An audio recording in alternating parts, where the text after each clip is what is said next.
राम राम सभी को। My self नवीन कुमार और एक कंपनी है जिसका नाम है जे के एंटरप्राइजेस। ये कंपनी क्या काम करती है उसको वीडियो के अंदर में ही समझते हैं। वीडियो के साथ में जैसे जैसे प्रोसीड करते हैं वैसे वैसे समझते हैं। अब इस वीडियो के हम इस कंपनी की क्यों बात करने वाले हैं, तो ये कंपनी 146 करोड़ रुपीज़ मार्केट से और उठाना चाह रही है, जो कि 25 रुपये के प्राइस के ऊपर में, राइट।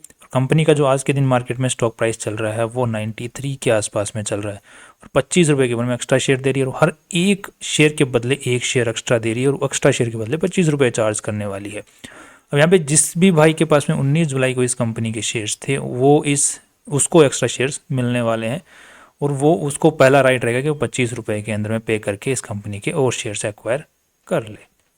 अगर उसको नहीं चाहिए तो यहाँ पर कंपनी ने भी डेट्स जारी नहीं की हैं। अगर उसको नहीं चाहिए होगा तो ये जो रेन्यूशिएशन ऑफ राइट एंटाइटलमेंट्स वाली जो डेट है इससे पहले वो बेच सकता है, और अगर उसको चाहिए तो ये क्लोजिंग डेट जो होने वाली है इससे पहले उसका पेमेंट वो कर सकता है। किस तरीके से पेमेंट होता है, क्या राइट इश्यूज होते हैं, उसके बारे में हमने अलग से वीडियो बनाए हुए हैं, वीडियोज़ के लिंक डिस्क्रिप्शन में है। अब इस कंपनी की हम लोग इस वीडियो में बात करने वाले हैं और ये कंपनी को और पैसों की ज़रूरत क्यों पड़ी है। तो यहाँ पर लगभग 146 करोड़ रुपये उठा रही है, इसका मतलब सेबी के पास में इसने फाइलिंग की है डॉक्यूमेंट्स की, okay.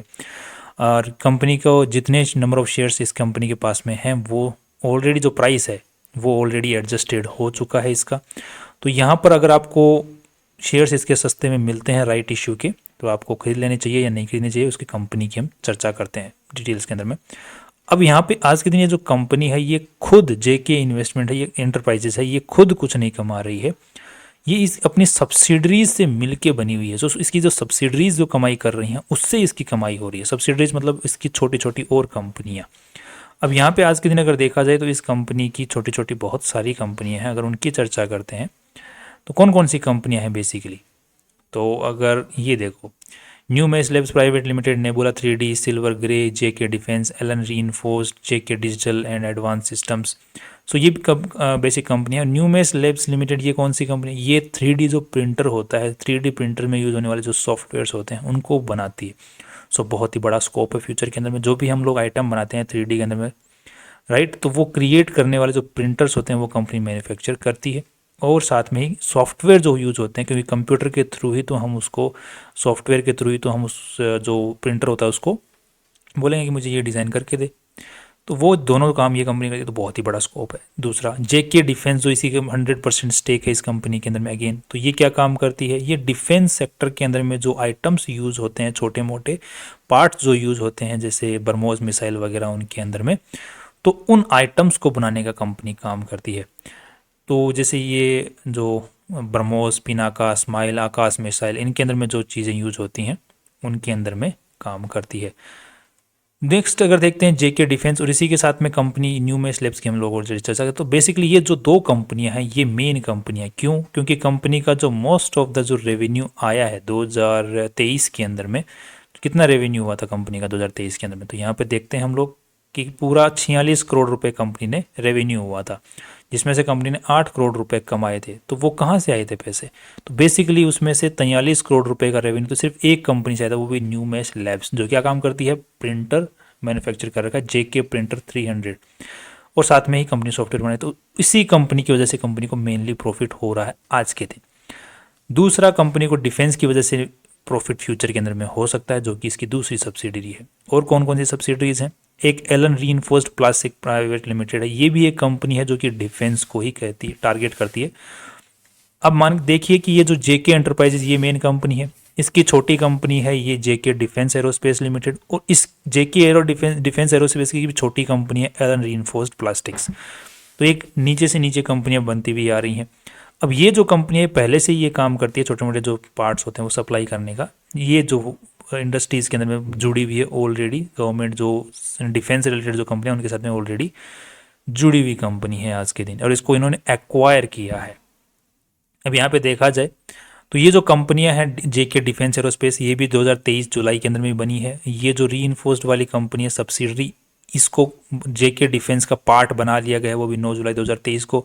JK Digital and Advance systems, ये भी डिफेंस रिलेटेड ही काम करने वाली है, ये भी 27 जुलाई को ही बनाई गई है, मतलब बनी है, खड़ी की गई है कंपनी। सो सारी कंपनियां जो है मेनली जो आज के दिन जो कंपनी बन रही है वो 2023 में ही इसका प्लान स्टार्ट हुआ था, उससे पहले कंपनी क्या करती थी उससे फ़र्क नहीं पड़ता, बट अब फ्यूचर में क्या करने वाली है उस डायरेक्शन में कंपनी अलग अलग सब्सिडरीज बना के उस नए मार्केट में घुसने का ट्राई कर रही है।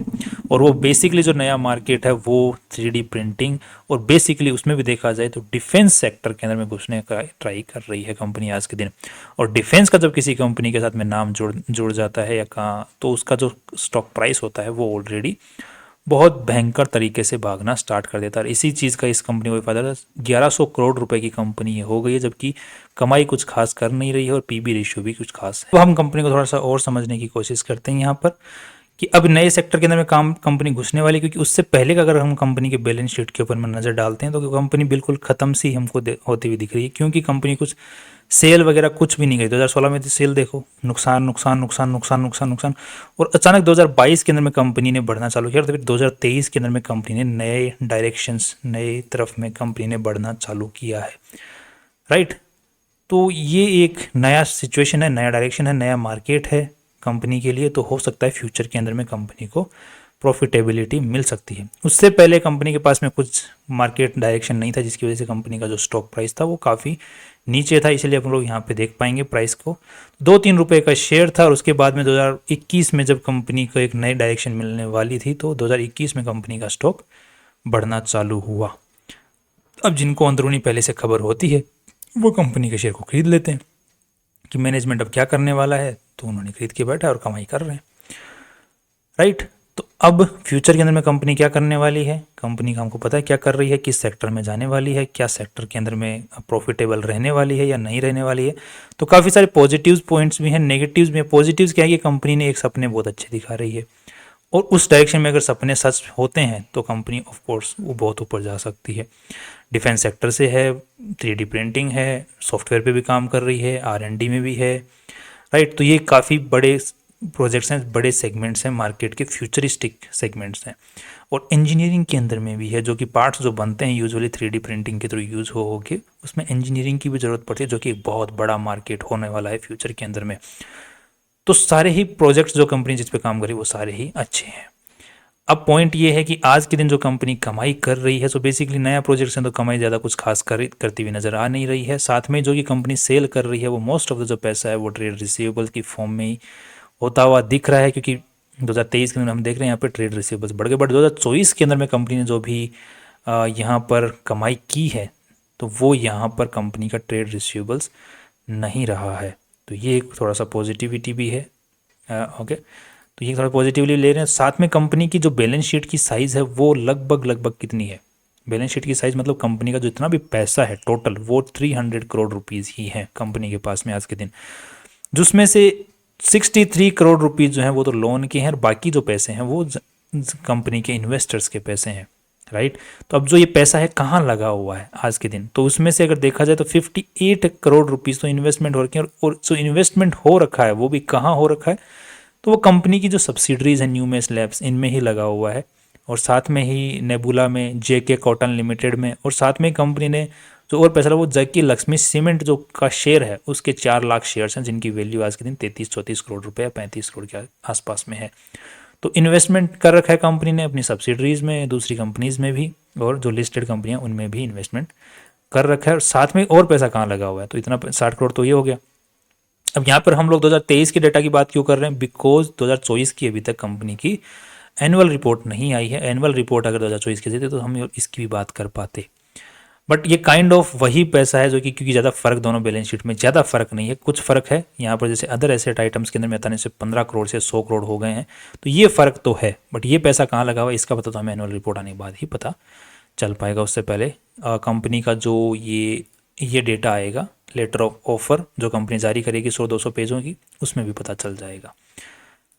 तो वो अभी आई नहीं है दोनों ही चीज़ें। कैश इक्विवेलेंट कंपनी के पास में आज के दिन 17 करोड़ रुपए ही हैं, राइट। और मोस्ट ऑफ द पैसा है जो कंपनी का बाकी बचा हुआ वो ट्रेड रिसीवेबल्स की फॉर्म में बचा हुआ है। और पैसा कहाँ लगा हुआ है, तो और पैसा फिर कंपनी का कंपनी के जो फिक्स्ड एसेट्स हैं, जैसे बिल्डिंग हुई, प्लांट एंड मशीनरी हो गई, जो कंपनी अभी नया खड़ा कर रही है, नया आइटम, नया बिजनेस खड़ा कर रही है, उसमें लगे हुए हैं। सो पैसा सही जगह पे ही लगा हुआ नज़र आता हुआ दिख रहा है। और यहाँ पर 2023 के डेटा की बात करते हैं तो ये जो 15 करोड़ रुपए हैं ये भी कंपनी ने जो है FD वगैरह इनमें इन्वेस्टमेंट कर रखे हैं। सो काइंड ऑफ जो पैसा लगा हुआ है वो एक सिक्योर तरीके से सही जगह पे भी लगा हुआ है या फिर लगने वाला हो सकता है, क्योंकि मैनेजमेंट मुझे लगता है कि सिक्योर होकर चलने की कोशिश यहाँ पर करता हुआ नज़र आ सकता है फ्यूचर के अंदर में। अब असलियत में क्या अंदर कहानी चल रही है ये तो सिर्फ प्रतीत हो रही है, बस रियलिटी में क्या चल रही है वो तो मैनेजमेंट को पता है। तो जो प्रतीत हो रहा है वो मैं आपको बता रहा हूँ, बाकी आप भी अपने बेसिस पे और रिसर्च कर सकते हैं। बाकी अगर आपको लगता है कि कंपनी के फ्यूचर में आपको भरोसा चढ़ रहा है तो फिर आप अपने इन्वेस्टमेंट का 2-3% जो भी आप स्टॉक मार्केट में इन्वेस्टमेंट करने वाले हैं उसका 2-3% इन्वेस्ट करके इस कंपनी में छोड़ सकते हैं लॉन्ग टर्म के हिसाब से, क्योंकि लॉन्ग टर्म के हिसाब से कि ऐसी कंपनियां या तो फ्यूचरिस्टिक अप्रोच बनाएंगी तो लॉन्ग टर्म में बहुत अच्छा फ्यूचर में अच्छा करेंगी, और अगर फ्यूचर नहीं बनता है तो फिर गया, तो फिर 2-3% गया आपका। तो इस तरीके से आप अगर 10-15 कंपनियां 20 कंपनियां चूज करके छोड़ देते हैं, लगा के पैसा छोड़ देते हैं, तो उनमें से जो कंपनियां चल जाती हैं उनमें आपका पैसा मल्टीफोल्ड हो जाता है, जो नहीं चलती हैं उनका डूब जाता है। तो डूबने के लिए लिमिटेड पैसा है और मल्टीफोल्ड होने के लिए पैसा अनलिमिटेड होता है। तो मान के चलिए आपने 10 कंपनियों में लगाया, उसमें से दो चार कंपनियां चल गई, बाकी नहीं चली तो या तो हो सकता है कि वो थोड़ी बहुत ऊपर जाके रुक जाए या फिर थोड़ा बहुत पैसा डूब जाएगा। तो मान के चलिए सब में आपने लाख रुपए में से 10,000 रुपये लगाए, तो डूबने को तो 10,000 ही हैं, ऊपर कोई कंपनी जाने वाली तो मान के चलो 10 गुना हो गई, तो लाख रुपए तो एक कंपनी बना के चली गई, राइट। तो इसीलिए हम लोग को हमेशा डाइवर्सिफाइड अप्रोच और लिमिटेड पैसा ही कंपनियों में लगाना चाहिए। तो यहाँ पे अगर 2-3% अगर हम लोग रिस्क ले सकते हैं तो ले सकते हैं, लेना चाहें तो, अगर हमको कंपनी बिजनेस में भरोसा आ रहा है। तो अब यहाँ पर राइट इशू के थ्रू हमें जाना चाहिए। अगर राइट इशू के थ्रू अगर आपको अपॉर्चुनिटी मिलती है तो हो सकता है आपको और सस्ते में शेयर्स मिल सकते हैं, बिकॉज आज के दिन तो 93 का प्राइस चल रहा है, बट अभी तक कंपनी ने ओपन डेट क्लोज डेट जारी नहीं की है, उनका हमें इंतज़ार करना पड़ेगा यहाँ पर, राइट। तो वो कब आती हैं तभी फिर हम राइट इशू के जो प्राइस है 25 रुपये पर शेयर के हिसाब से खरीद पाएंगे। बट ध्यान रखिए सिर्फ 25 रुपये का हमें शेयर नहीं पड़ता राइट इशू के थ्रू, जो लोगों के यहाँ पर शेयर्स थे उनको एक शेयर के बदले एक शेयर एक्स्ट्रा मिलने वाला, तो वो अगर बेचेंगे यहाँ पर तो फिर वो किस प्राइस में बेचेंगे। मान के चलो उन्होंने 60 रुपये के प्राइस पे बेचा, तो फिर 60 रुपये प्लस 25 रुपये तो वो कितने हो गए 85 रुपये। तो यूजुअली आज के दिन कितने का चल रहा है 93 रुपये का, तो हमको शेयर पड़ेगा 85 रुपये का। तो यहाँ पे दो टाइप का पेमेंट करना पड़ता है, जिनके पास में ऑलरेडी शेयर्स नहीं होते हैं, और जिनके पास में ऑलरेडी शेयर्स हैं एक्स्ट्रा शेयर्स मिलते हैं उनको भी कुछ ज़्यादा फायदा यहाँ पे है नहीं, क्योंकि वो प्राइस एडजस्ट हो जाता है उनका उसी हिसाब से। बट यहाँ पर जो है अब अगर कोई खरीदता है बैठता है तो उसको यहाँ पर एक्स्ट्रा शेयर नहीं मिलने वाले, ध्यान रखना। उनकी 19 जुलाई को जिनके पास में शेयर थे उन्हीं को मिलने वाले हैं, अभी आए नहीं है dates.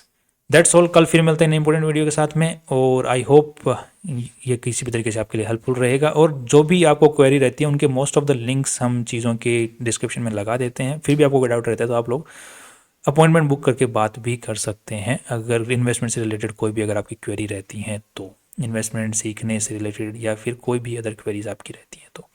Links are in description. See you tomorrow with new important video.